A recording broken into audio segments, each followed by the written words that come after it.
Loan app മാഫിയയുടെ ഭീഷണിയെ തുടർന്ന് 21കാരൻ ആസിഡ് കഴിച്ച് ജീവനൊടുക്കി. തിരുവനന്തപുരം ആര്യനാട് സ്വദേശി ആനന്ദാണ് മരിച്ചത്. ലോൺ തിരിച്ചടവ് മുടങ്ങിയതിനെ തുടർന്ന് മോർഫ് ചെയ്ത ചിത്രങ്ങൾ ബന്ധുക്കൾക്കും സുഹൃത്തുക്കൾക്കും അയച്ചതിൽ മനംനൊന്താണ് ആത്മഹത്യ ചെയ്തത്. ഈ വാർത്തയുടെ കൂടുതൽ വിവരങ്ങളുമായി സുലേഖ ശശികുമാർ, ഞങ്ങളുടെ പ്രതിനിധി, തിരുവനന്തപുരത്ത് നിന്ന് ചേരുന്നു. സുലേഖ, ഈ അനന്തു എത്ര രൂപയാണ് ഈ ലോൺ ആപ്പിൽ നിന്നെടുത്ത്? ഏത് ലോൺ ആപ്പാണ് ഇയാൾ ഉപയോഗിച്ചത്? വലിയ അർത്ഥത്തിൽ മാനസികമായ പീഡനം, അതായത് മോർഫ് ചെയ്ത ചിത്രങ്ങളടക്കം അനന്തുവിൻ്റെ ചിത്രങ്ങൾ ഉപയോഗിച്ചു എന്നാണ് മനസ്സിലാക്കാൻ കഴിയുന്നത്. എന്താണ് ഇത് സംബന്ധിച്ച് പോലീസ് പറയുന്നത്, അനന്തുവിൻ്റെ വീട്ടുകാർ പറയുന്നത്? സിജു, എന്തായാലും ഓൺലൈൻ വഴി എടുത്ത പണമാണ് ഇത്തരത്തിൽ തിരിച്ചടയ്ക്കണമെന്നുള്ള ഒരു ഭീഷണി ആനന്ദിന് നേരെ ഉണ്ടാകുന്നത്. അതിൽ മനംനൊന്താണ് ഇത്തരത്തിൽ മോർഫ് ചെയ്ത ചിത്രങ്ങളടക്കം കുടുംബത്തിലെ ഉള്ള ആളുകൾക്കും സുഹൃത്തുക്കൾക്കും അയച്ചു കൊടുക്കുന്ന ഒരു സമീപനം, അല്ലെങ്കിൽ അത്തരത്തിലുള്ള ഒരു രീതി ഈ ലോൺ എടുത്ത ആപ്പിൻ്റെ ആളുകൾക്കുണ്ടായിരുന്നു. അതിൽ മനംനൊന്താണ് ആനന്ദ കഴിഞ്ഞ 6-ാം തീയതി ആസിഡ് കഴിക്കുകയും തുടർന്ന് ആശുപത്രിയിലാവുകയും ചെയ്തത്. പിന്നീട് ഇന്ന് രാവിലെയാണ് ഇത്തരത്തിൽ ആനന്ദ മരിച്ചു എന്നുള്ള വിവരം പുറത്തു വരുന്ന ഒരു സാഹചര്യമൊക്കെ തന്നെയും ഉണ്ടായിരുന്നത്. ഇതിൽ വലിയ രീതിയിലുള്ള പരാതി അത് കുടുംബത്തിന്റെ ഭാഗത്ത് നിന്ന് വന്നിട്ടുണ്ട്. ലോൺ മാഫിയയുടെ ഭീഷണിയെ തുടർന്നാണ് ആനന്ദിന്റെ ആത്മഹത്യ എന്നുള്ള കാര്യം തന്നെയാണ് കുടുംബം വ്യക്തമാക്കുന്ന ഒരു കാര്യം എന്ന് പറയുന്നത്. എന്തായാലും നേരത്തെ സൂചിപ്പിച്ച പോലെ തന്നെ ഈ ലോൺ മാഫിയ അത് ആനന്ദിന്റെ ഫോണിലുള്ള കോണ്ടാക്റ്റുകളിലേക്കടക്കം ഇത്തരത്തിൽ ഈ പണം തിരിച്ചടച്ചില്ലെങ്കിൽ വലിയ രീതിയിൽ തന്നെ മോർഫ് ചെയ്ത ചിത്രങ്ങളൊക്കെ തന്നെയും പ്രചരിപ്പിക്കുമെന്നുള്ള ഭീഷണിയാണ് മുഴക്കിയത്. നേരത്തെ പറഞ്ഞതുപോലെ തന്നെ ഈ വലിയ രീതിയിൽ ഈ ഓൺലൈൻ ലോൺ മാഫിയയുടെ ഭീഷണിയെ തുടർന്ന് മറ്റൊരു മരണം കൂടി ഉണ്ടായിരിക്കുന്നു എന്നുള്ള കാര്യം തന്നെയാണ് ഇവിടെ ദുഃഖകരമായിട്ടുള്ള ഒരു കാര്യം എന്ന് പറയുന്നത്. 21 വയസ്സുകാരനാണ് ആനന്ദ് എന്ന് പറയുന്ന ആര്യനാട് സ്വദേശി. എന്തായാലും ഇത്തരത്തിൽ നേരത്തെ പറഞ്ഞതുപോലെ ഈ ലോൺ മാഫിയയുടെ ഭീഷണി അത് വലിയ രീതിയിൽ ആനന്ദിന് നേരെ ഉണ്ടായിരുന്നു. ഇതിൽ സുഹൃത്തുക്കൾക്കടക്കം അതിനൊപ്പം തന്നെ കുടുംബാംഗങ്ങൾക്കടക്കം മോർഫ് ചെയ്ത ചിത്രങ്ങൾ അയച്ചു കൊടുക്കുന്ന സമീപനം ലോൺ മാഫിയയുടെ ഭാഗത്ത് നിന്നുണ്ടായിരുന്നു. അതിൽ മനംനൊന്താണ് ആനന്ദിന്റെ ആത്മഹത്യ ഉണ്ടായത്. തിരുവനന്തപുരം മെഡിക്കൽ കോളേജിൽ ചികിത്സയിൽ കഴിയവേ ഇന്ന് രാവിലെയാണ് ഇത്തരത്തിൽ ആനന്ദ് മരണപ്പെട്ടു എന്നുള്ള വാർത്ത കുടുംബം അറിയിക്കുന്നൊരു സാഹചര്യം ഉണ്ടായത്. എന്തായാലും ഇതുമായി ബന്ധപ്പെട്ട ആര്യനാട് പോലീസ് അന്വേഷണം ആരംഭിച്ചിട്ടുണ്ട് എന്നുള്ളത് തന്നെയാണ്. അതിനൊപ്പം തന്നെ കുടുംബം സൈബർ പോലീസിനും പരാതി നൽകിയിട്ടുണ്ട്. ഇതിൽ കർശന നടപടി ഉണ്ടാകണമെന്നുള്ള ആവശ്യം തന്നെയാണ് കുടുംബത്തിൽ നിന്ന് ഉയരുന്നത്. അതിനൊപ്പം കർശന നടപടി അത് ഉണ്ടാകുമെന്നുള്ള കാര്യം സൈബർ പോലീസും വ്യക്തമാക്കുന്നുണ്ട്. സിജോ, ശരി സുലേഖ, ഒരുപക്ഷെ നമുക്ക് മനസ്സിലാക്കാൻ കഴിയുന്നത് ഇത് ഈ ആനന്ദ് വിദ്യാർത്ഥിയായിരുന്നു, എന്താണ് ജോലി ഉണ്ടായിരുന്നു, അതിനെ സംബന്ധിച്ച് എന്തെങ്കിലും വിവരങ്ങളുണ്ടോ?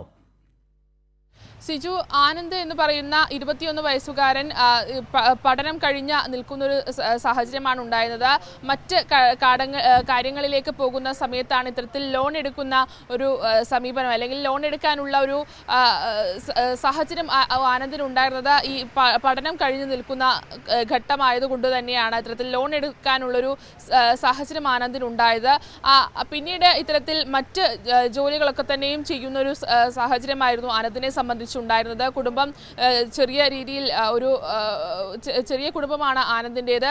അതുകൊണ്ട് തന്നെ ആനന്ദായിരുന്നു ആ കുടുംബത്തിന്റെ വരുമാനം എന്നുള്ള രീതിയിൽ തന്നെയാണ് നമുക്ക് മനസ്സിലാക്കാൻ കഴിയുന്നത്. എന്തായാലും 21 വയസ്സുകാരനായിരുന്നു ആനന്ദ് എന്ന് പറയുന്ന ആര്യനാട് സ്വദേശി. സംഭവവുമായി ബന്ധപ്പെട്ട് എന്തായാലും ആര്യനാട് പോലീസും അതിനൊപ്പം തന്നെ സൈബർ പോലീസും അന്വേഷണം ആരംഭിച്ചിട്ടുണ്ട്. സിജു, സുലേഖ, നിലവിൽ നമുക്ക് മനസ്സിലാക്കാൻ കഴിയുന്ന ഈ മോർഫ് ചെയ്ത ഈ ആനന്ദ് എത്ര നാളായി ഈ ലോൺ ആപ്പുകൾ, ഇത്തരത്തിലുള്ള ആപ്പുകൾ ഉപയോഗിക്കുന്നതിനെ സംബന്ധിച്ച് പോലീസ് എന്തെങ്കിലും വിവരം പങ്കുവയ്ക്കുന്നുണ്ടോ? അന്വേഷണം പ്രാഥമികമായി എങ്ങനെയാണ് പുരോഗമിക്കുന്നത്? സാധാരണഗതിയിൽ ഇത്തരം ഈ ലോൺ ആപ്പുകൾ കേരളത്തിലല്ല, ഗുജറാത്ത് പോലെയുള്ള സ്ഥലങ്ങളിലും മറ്റു ഉത്തരേന്ത്യൻ സംസ്ഥാനങ്ങളിലൊക്കെയാണ് ഇതിൻ്റെ ആസ്ഥാനം. പലപ്പോഴും കണ്ടെത്തുക പോലും ബുദ്ധിമുട്ടാണ്. പോലീസ് അന്വേഷണം തന്നെ, സൈബർ പോലീസ് അന്വേഷിച്ചാൽ പോലും തന്നെ കണ്ടെത്തുന്നത് വളരെ ബുദ്ധിമുട്ടാണ്. വലിയ തരത്തിലുള്ള തട്ടിപ്പുകൾ ഈ മേഖലയിൽ നടക്കുകയും ചെയ്യുന്നുണ്ട്. ഈ മോദി സർക്കാർ അധികാരത്തിൽ വന്നതിന് ശേഷം തന്നെ ഇത്തരത്തിലുള്ള നിരവധി ലോൺ ആപ്പുകളുണ്ട്, നിരവധി തട്ടിപ്പുകൾ ഇങ്ങനെ നടക്കുകയും ചെയ്യുന്നുണ്ട്. അതുകൊണ്ട് തന്നെ പോലീസിന് ഏതെങ്കിലും തരത്തിലുള്ള പ്രാഥമിക വിവരം ഇത് സംബന്ധിച്ച് കിട്ടിയിട്ടുണ്ടോ അന്വേഷണത്തിൽ? സിജു, എന്തായാലും സിജു സൂചിപ്പിച്ച പോലെ തന്നെ ഈ ഓൺലൈനിലുള്ള ലോൺ ആപ്പുകളുടെ കാര്യങ്ങളിലൊക്കെ തന്നെയും വലിയ ഒരു നിഗൂഢത നിറഞ്ഞ കാര്യമാണ് എന്നുള്ളത് തന്നെയാണ്. ഇത്തരത്തിൽ പലപ്പോഴും അതിൻ്റെ IP അഡ്രസ്സ് അടക്കം നമുക്ക് കണ്ടെത്താൻ കഴിയാത്തൊരു സാഹചര്യമുണ്ട്. എന്നിരുന്നാലും നിലവിലിപ്പോൾ സൈബർ പോലീസ് ഇതിൽ അന്വേഷണം ആരംഭിച്ചിട്ടുണ്ട് എന്നുള്ളത് തന്നെയാണ്. പലപ്പോഴും പോലീസിൻ്റെയും ഗവൺമെൻറ്റിൻ്റെയും ഭാഗത്തു നിന്നൊക്കെ ഇത്തരത്തിൽ ഓൺലൈൻ വഴി ലോൺ എടുക്കരുത് എന്നുള്ള സന്ദേശം, ഇത്തരത്തിലുള്ളൊരു അവബോധം നൽകുന്ന സന്ദേശങ്ങളൊക്കെ തന്നെയും ഉണ്ടാകുന്നതാണ്. പക്ഷേ അതിനെയൊക്കെയും അവഗണിച്ചുകൊണ്ടാണ് ഇത്തരത്തിൽ ആളുകൾ ഓൺലൈൻ ലോൺ എടുക്കുന്ന ഒരു സാഹചര്യം ഉണ്ടാകുന്നത്. അത് പെട്ടെന്ന് കിട്ടുന്നു, തങ്ങളുടെ ആവശ്യം പെട്ടെന്ന് നടക്കുന്നു എന്നുള്ള കാര്യം കൊണ്ട് തന്നെയാണ് ആളുകളൊക്കെ തന്നെയും ഈ ഓൺലൈൻ ലോണിലേക്ക് കടക്കുന്നത് എന്നുള്ളത് തന്നെയാണ്. പക്ഷേ അതിൻ്റെ സുരക്ഷിതത്വം എത്രത്തോളം ഉണ്ട് എന്നുള്ള കാര്യങ്ങളൊക്കെ തന്നെയും ആരും ചിന്തിക്കുന്നില്ല എന്നുള്ള ഒരു വസ്തുത കൂടിയുണ്ട്. എന്നിരുന്നാലും നിലവിലിപ്പോൾ ഈ ആനന്ദിന്റെ മരണവുമായി ബന്ധപ്പെട്ട ആത്മഹത്യയുമായി ബന്ധപ്പെട്ട് കുടുംബം ആര്യനാട് പോലീസിലാണ് പരാതി നൽകിയിട്ടുള്ളത്. ആ പരാതിയിന്മേൽ ആര്യനാട് പോലീസ് അന്വേഷണം നടത്തുന്നുണ്ട്. അതിനൊപ്പം തന്നെ സൈബർ പോലീസിലേക്കും ഈ പരാതി കൈമാറിയിട്ടുണ്ട്. സൈബർ പോലീസ് ഇതുമായി ബന്ധപ്പെട്ടുള്ള ആനന്ദിന്റെ ഫോൺ അടക്കം ശേഖരിച്ചുകൊണ്ടുള്ള അന്വേഷണമാണ് നടത്തുന്നത്. ഈ ഓൺലൈൻ ലോൺ എടുത്ത ആപ്പ് അത് ആനന്ദിന്റെ ഫോണിലേക്ക് നിരന്തരം മെസ്സേജുകളും മറ്റും കോളുകളും മറ്റും അയക്കുന്ന ഒരു സാഹചര്യം ഉണ്ടായിരുന്നു.